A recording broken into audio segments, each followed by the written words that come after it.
Now we mount the rear panel for the wooden frame. First, put the aluminium panel on top of it. Then, by using the auxiliary template, start marking points at a distance of 20 to 30 centimeters where the nails will be hammered in afterwards. By the way, this can be pretty loud.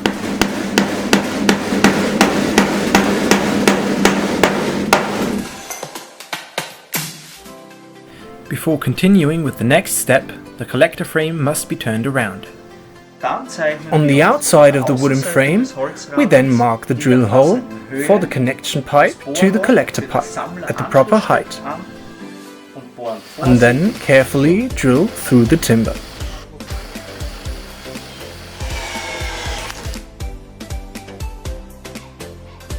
Attention! Please always wear safety glasses while drilling. Now the frame is ready to put the insulation material inside. Attention! Please do not touch the insulation wool with your bare hands. Wear gloves at all times. Thank you for watching. In the next video, painting the frame and placing the absorber strips.